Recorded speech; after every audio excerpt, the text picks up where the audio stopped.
Pues ahí está lo que se vio ayer, cómo se vivió en Toluca, Estado de México, así las cosas, en un arranque, digamos, pues de campaña rumbo a 2024, antes va la aduana de 2023. Hace un año precisamente el presidente López Obrador comenzaba a poner sobre la mesa los nombres de algunos aspirantes, algunos se han mantenido en el radar, algunos han vuelto una y otra vez cada vez que enlista a los posibles aspirantes, otros se van modificando. ¿Ante qué estamos y cómo se van decantando las cosas y cómo se va acomodando el tablero electoral? Sergio Sarmiento, Sergio, ¿cómo Manuel, te va? ¿Cómo estás, Jorge? Muy buenas noches. Juan Pablo. Gracias por estar acá, Juan Pablo Elo, Juan Pablo. Manuel, Sergio, Jorge, muy buenas noches. Jorge Fernández Menéndez, Jorge, ¿cómo te va? Sergio, Juan Pablo. Ahora sí traje varias, Traje varias. Todo una andanada. Tenía más, pero no nos va a dar tiempo. No nos va a dar... Sí.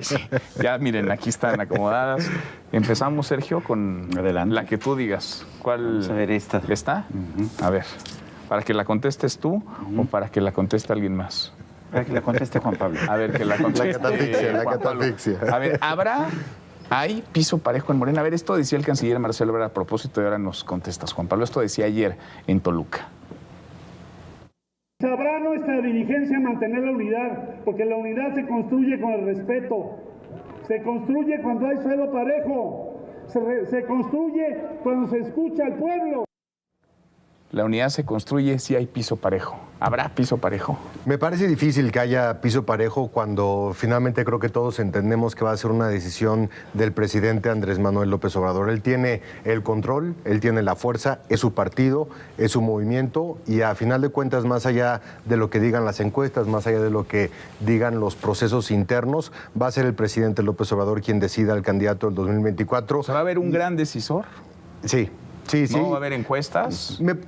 Puede haber encuestas, pero a ver, al final de cuentas, quien va a decidir el candidato del 2024 es el presidente López Obrador. Sí. Y cuando tienes a una sola persona decidiendo quién será su candidato, el piso parejo me parece que no está ahí. Hay candidatos y hay corcholatas que lo saben, que entienden que están en desventaja y que no hay un piso parejo, más allá del discurso de lo que vimos ayer y este discurso llamado a la unidad y la aceptación de los precandidatos también a que las reglas están puestas y están planteadas. Me parece que en realidad y en términos políticos y reales, no habrá un piso parejo para todos los candidatos. Jorge, a ver, ¿habrá o no habrá piso parejo? Vamos a hacer una similitud con lo que ocurría. Sabemos que este no es el viejo PRI, lo que lo dicen todos los días, pero cualquiera que haya leído a Luis Espota lo sabe, los anteriores presidentes también decidían, también, como dice Juan Pablo, tomaban una decisión y también hacían una consulta. No, eso de que el presidente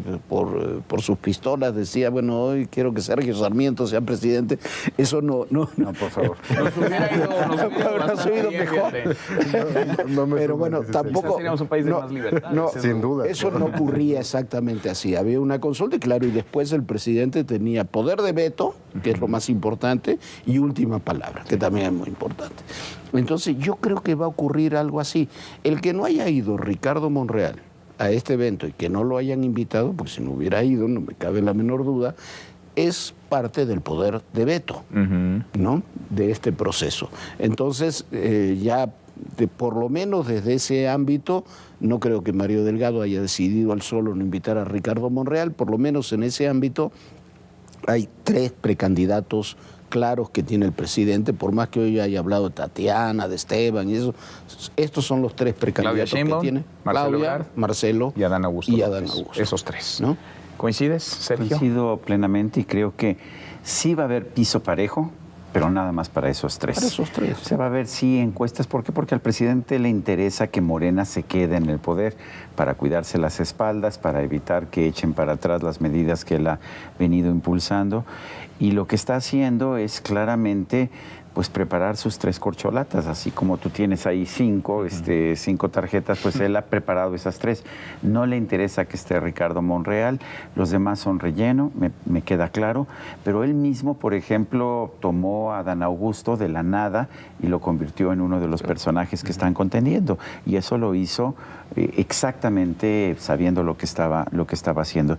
Sí creo que va a haber una encuesta o va a haber 2 encuestas, como lo ha señalado Mario Delgado, pero va a ser con aquellos personajes que el presidente haya aprobado como posibles sucesores, como los sucesores que él está dispuesto a aceptar. Juan Pablo. En medio, arriba, esa mera. ¿Está? Sí. A ver. El método de encuesta, a propósito de las encuestas, ¿es el mejor para elegir candidato? ¿La contestas tú o que la contestas? Regreso a la diferencia, Sergio. A ver, Sergio, ¿es el mejor método el de encuestas para elegir candidato? Bueno, le ha funcionado muy bien a Morena. Tiene una ventaja que te eliminan los pleitos que tienes y es mucho más barato que hacer un proceso democrático interno. No creo que sea lo más democrático porque fundamentalmente estás favoreciendo a los más populares y no necesariamente a los mejores o a los que mejor campaña pueden hacer, pero yo creo que es un método bastante razonable y si vemos cómo le ha funcionado a Morena en estos años, desde que Morena recibió el registro como partido, la verdad es que le ha funcionado te resuelve, bastante bien. Te quita te resuelve, broncas. te cuesta barato y te reduce, no te elimina las disputas internas, pero sí te las reduce. Curiosamente, el método democrático debería ser el mejor para eliminar las diferencias internas, que hubiera una votación primaria, una elección primaria. Pero ¿qué nos dice la experiencia en México? Pues que como tenemos políticos que no son realmente demócratas, siempre que pierden una elección dicen que se las están robando. En cambio, el método de encuestas, pues por lo menos es más razonable, por lo menos le das la encuesta a una o dos empresas, si son empresas de prestigio, no van a mentir, te van a dar el resultado que realmente salga en la encuesta. Porque ha hablado Ricardo Monreal, de ir a una especie de elección primaria, de contienda interna abierta para que se elija el candidato. Pero yo coincido con... A ver, vamos a las experiencias. Aquella campaña interna que desarrollaron Roberto Madrazo y Paco Labastida en el gobierno de Zedillo fue una catástrofe para el PRI. O sea, Labastida perdió la elección en la interna con Madrazo. Ganó la candidatura y se desgastaron. La que tuvieron Ernesto Cordero y Josefina en el gobierno de Felipe Calderón terminó siendo costoso para el gobierno, para Ernesto y para Josefina. Entonces, yo creo que la elección interna puede funcionar en otro contexto, puede funcionar en el contexto de dar a conocer públicamente para combatir solamente el tema de la popularidad a un candidato o precandidata, pero en el contexto que tiene Morena yo veo muy difícil que se pueda ir a una elección interna por dos razones. Primero, porque es muy difícil de controlar. Cada vez que el anterior PRD o Morena terminan... veamos lo que ocurrió con la dirigencia de Morena. Hombre, es un pleito interno terrible. Si a eso le sumamos que yo creo que el presidente... Claro que va a atender las encuestas, claro que va a atender todas las cosas, pero al final va a decir, bueno, si están empatados o están más o menos parejos dos o tres candidatos, al final la última palabra la voy a tener yo. En una elección interna abierta sería más complicado, tendría que tomar partido públicamente. Creo que se van a ir por la encuesta porque creo que es lo que mejor les va a funcionar. Eso no significa que no tengas errores. En Oaxaca la mejor posicionada con mucho era Susana Jara, terminó Salomón Jara. Sí. En Durango era Enríquez y terminó Marina Vitela. Sí. Entonces, pero me parece que para la presidencial es mucho más claro, para el partido mucho más productivo, vamos a decir, para un partido como Morena, sí, porque le permite tener la última palabra. La verdad es esa. Exacto. ¿Coincides? Sí, y el padrón de Morena es un desastre, remitiéndome a lo que decía Jorge en la elección para presidente de Mario Delgado, el movimiento tan grande que es Morena y tan joven, y le ha... heterogéneo. Sí. Y tan heterogéneo. Y tan heterogéneo, exactamente, le ha impedido tener un padrón confiable y exacto como para que se pudieran ir a una interna. Me parece que Morena como partido político sigue siendo muy joven como para pensar en algo tan bien organizado. La vía democrática sería la campaña primaria, pero en estrategia electoral y pensando en el triunfo del 2024, me parece que lo que menos necesitan, por lo menos públicamente, porque se hace a través de filtraciones y se hace a través de otras cuestiones, es el desgaste entre los tres principales candidatos. Y no le ayuda a la vida interna. ¿Cómo ven los tiempos? Porque Mario Delgado pues, ha hablado de esto va rápido, ¿no? O sea, en el Estado de México en 2023 esto va a ser rápido, en cosa de semanas vamos a saber quién es el virtual candidato, que va a ser el coordinador. También. Y la presidencial también. Para julio del próximo año va a haber candidato o candidata presidencial. O sea, un año antes de la elección, ¿lo ven bien o es pues demasiado pronto? Yo creo que usualmente así se han decidido las cosas. Los destapados del PRI Usualmente era en septiembre o octubre, septiembre o octubre. El que la primera encuesta sea en julio no me parece fuera de ¿Te lugar. acordarás? 2011, Marcelo Ebrard frente a Andrés Manuel López Obrador, noviembre de 2011 es cuando se decide, cuando se decanta esa candidatura. Que a propósito fue por encuestas también, si no mal recuerdo, en realidad ganó las encuestas Marcelo.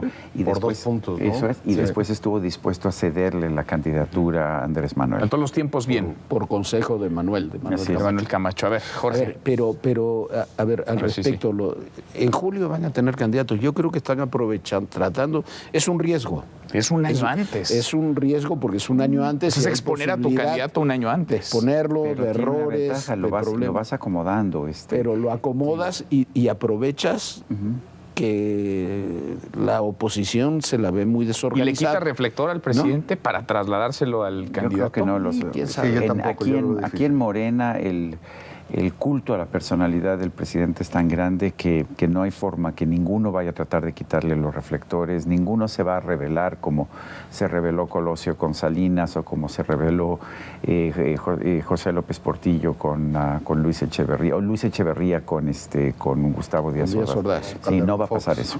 Ahora, también me parece que dependiendo de cada uno de los puestos de los actuales aspirantes a la presidencia, también corre el tema del tiempo, porque no es lo mismo Claudia Sheinbaum gobernando la Ciudad de México con todo lo que eso te implica, con todos los problemas y con toda la exposición que tienes al gobernar una ciudad, que el secretario de Gobernación Adán Augusto, que tiene una mucho menor exposición, o el canciller Marcelo Ebrard, que tiene mucho mayor posibilidad también de una mejor exposición. No es lo mismo un año para cada uno de ellos que lo que puede ser. Eso no quedó claro, ¿no? Si se van a tener que separar de sus cargos para ir a las Bueno, las reglas son que se tienen que separar de sus cargos. Como candidato oficial, sí. Y van a ser, pero candidato oficial. Exactamente, no como si no son julio del año que entra. Pero no les conviene quedarse en el cargo, ya van a tener un cargo que va a ser, por lo menos, eso más todavía, claro. Coordinador de la defensa de la 4T, creo que se llama, sí. Y bueno, van a recorrer el país a partir de esa posición, porque si se quedan en el cargo, sí, sobre todo para Claudia, aumentan los riesgos, ¿no?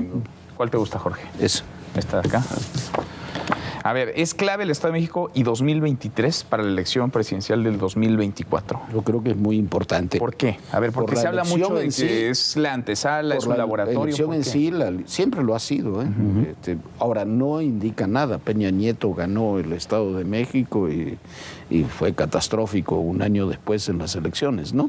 Sí. Pero yo creo que sí, y en este caso a ver cómo se terminan alineados los planetas, porque me parece que hay mucho por definir, sobre todo para Morena también, para medir fuerzas y demás. Creo que el tema de sus candidaturas lo tienen ya más encaminado. Pero para la oposición van a ir juntos, no van a ir juntos, van a ir por separado, cómo van a ser los candidatos, qué es lo que va a pasar con el PRI y el PAN, qué es lo que va a pasar con Movimiento Ciudadano, y me parece que eso va a ser muy importante. Sin duda es el evento más importante que hay antes del 24, y no es casualidad que inmediatamente después de esa elección Morena defina candidaturas. Me parece que uno de los elementos que van a tener en cuenta en Morena y en la presidencia de la República es el resultado del Estado de México también para adecuar sus candidaturas de cara a lo que va a suceder un año después. ¿Es termómetro el Estado de México? Es termómetro, pero no es definitivo. Es como estos termómetros que pasas ahora en los filtros sanitarios, no prueba esos nada. Que marcan que tienes 33, sí, ¿no? 33 grados de temperatura. Te da una indicación. Y una de las razones, sobre todo, por qué le prestamos más atención al Estado de México que a Coahuila, por el número de votantes. O sea, finalmente el Estado de México tiene el mayor número de votantes de nuestro país y eso, pues no podemos cerrar los ojos a esa situación. No ha habido alternancia, además, en el Estado de México. No ha habido alternancia y como es el PRI y son uno de 2 estados que le quedan al PRI, sí va a ser una elección muy importante.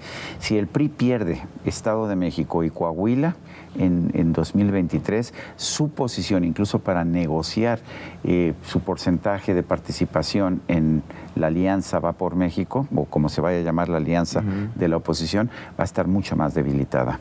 Y por supuesto la posición de Alejandro Moreno, Alito, estaría completamente despedazada. Si es que llega. Si es que llega, porque parece que ya trae un pie afuera de la A ver qué le pasa Y mañana. también se va en el 23, termina su Si es que llega. presidencia, pase lo Si que es pase. que llega el Si es que 23. llega, efectivamente. Porque ya pero lo bueno. están empujando, lo están acompañando a la salida, ¿no? Aquí la cosa es que en los protocolos internos, en los procesos internos del PRI, en realidad, pues casi tienes que hacer un golpe de Estado para quitarlo. Sí, claro. Sí, con el Bueno, sería control la que primera tiene vez. del A ver, Consejo Nacional. bueno, ahora voy a escoger yo. A ver, bien, ahí les va.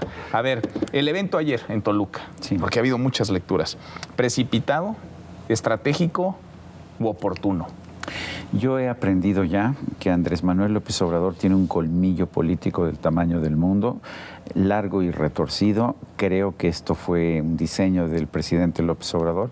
Creo que está bien hecho y que genera ya atención. Ya todo el mundo está hablando de la sucesión presidencial, pero sobre todo los candidatos de Morena. Buena jugada entonces el evento. Políticamente, de ayer. sí. Es estratégico por el tema discursivo para el presidente. Tiene 2 años en los que no se van a tocar los temas que aquejan al país, el tema de la economía, el tema de la seguridad y de otras situaciones.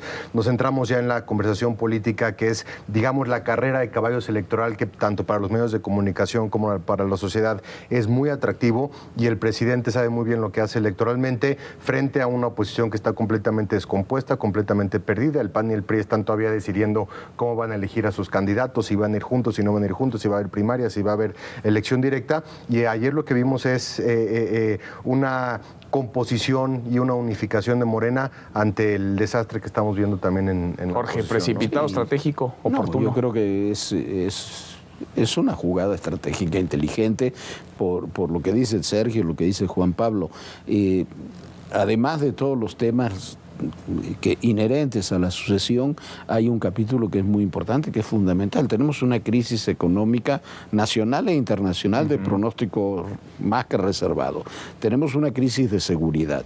Tenemos una crisis social importante en el tema de los medicamentos, en la educación, en muchos otros ámbitos. Y estamos hablando en esta De mesa, 2024. allá afuera, en los medios del 2024. Y el que dio el banderazo hace un año fue el presidente López Obrador. Jorge, gracias. No, Muchas gracias a gracias. Gracias, Juan ustedes. Pablo. Muchísimas gracias, Sergio, Jorge, muchas gracias. Me gracias quedé a con ustedes. una. Ahí luego se las platico. Mañana.